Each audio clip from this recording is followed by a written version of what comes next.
Hello,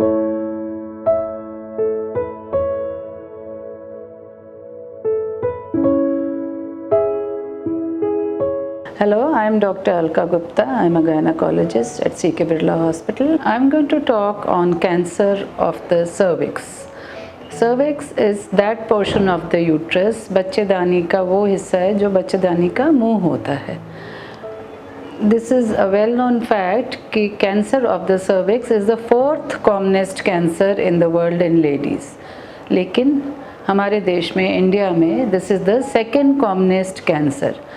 ये हमारी महिलाओं को ज़्यादा मारता है compare to the maternal deaths. गर्भवती महिलाएं कंपेयर टू उनकी जितनी डेथ्स होती हैं उससे ज़्यादा deaths cancer of the cervix से होती हैं.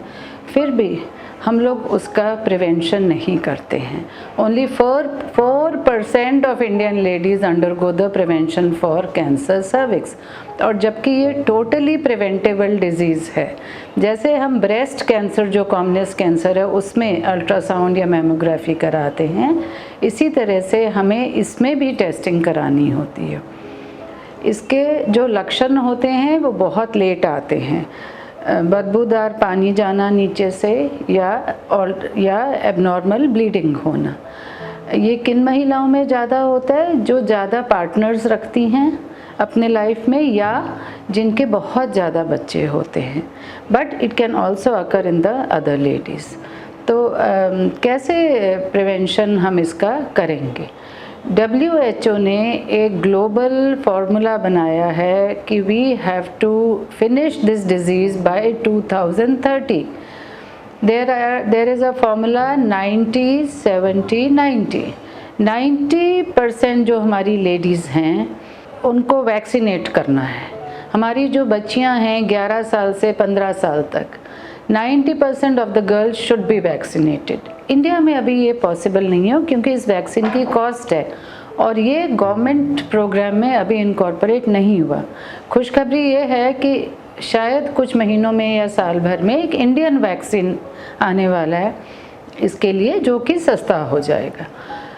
सो 90% of the ladies if vaccinated it can be prevented. 70% का स्क्रीनिंग टेस्ट होना चाहिए. स्क्रीनिंग टेस्ट क्या होता है कि हम नीचे से पानी की जांच लेते हैं. Any lady after the age of 30 years हर 3 साल पानी की जांच लेनी होती है. इस कैंसर को जो करता है वो एक वायरस है, उसका नाम है human papilloma virus, HPV virus. इसकी भी टेस्टिंग होती है. अगर पैप्समियर और HPV टेस्टिंग कंबाइंड हो, को टेस्टिंग हो, तो एवरी 5 ईयर्स स्क्रीनिंग हो सकती है. 90-70-90. द थर्ड 90 इज़ कि 90% को ट्रीटमेंट का मौका मिलना चाहिए देश में. So that is the aim of WHO. देखिए, शहर की जो हमारी महिलाएं हैं, the urban ladies, they have the facility of getting a pap smear done or a co-testing done and to see a gynecologist. They have all those facilities. Problem आती है हमारी रूरल महिलाओं के साथ, क्योंकि वहाँ पे वो उनको पता भी नहीं है और उनको कोई बताता भी नहीं है. एक इसमें बहुत सिंपल होता है, एक रूल और है जो WHO ने ही कहा है कि एक लेडी महिला का अगर 35 इयर्स पे और फिर 45 इयर्स पे 2 बार भी अगर पैप स्मेयर हो जाए लाइफ में, तो हम बहुत सारे कैंसर सर्विक्स को अवॉइड कर सकते हैं, क्योंकि ये बहुत स्लो ग्रोइंग कैंसर है.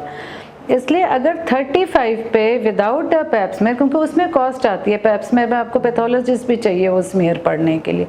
लेकिन अगर हम जाके, एक सिंपल एसिटिक एसिड होता है या ल्यूगल्स आयोडीन होता है, अगर हम वहाँ पे जाके रूरल महिलाओं के, कोई भी डॉक्टर भी नहीं, even workers, the anganwadi workers can also be trend, ANMs can be trend, वो जाके वहाँ पे एक सिंपल इंस्ट्रूमेंट से या इवन आजकल तो कहते हैं फ़ोन की टॉर्च से जाके देख लें अंदर इंस्ट्रूमेंट डाल के, और वो एसिड लगा दें. जो पोर्शन ख़राब है वहाँ पे साथ, अगर बहुत ज़्यादा ख़राब है माउथ ऑफ द यूट्रस, तो बायोप्सी उठा लें और बाद में फिर उनको रेफ़र कर दें टर्शरी सेंटर पे. अगर नहीं ज़्यादा ख़राब, थोड़ा सा है, साथ के साथ थर्मोकोएगुलेशन हीट वेव से उनका, या क्रायोथेरेपी एक और होती है, उससे उनका साथ उसी वक्त ट्रीटमेंट हो सकता है.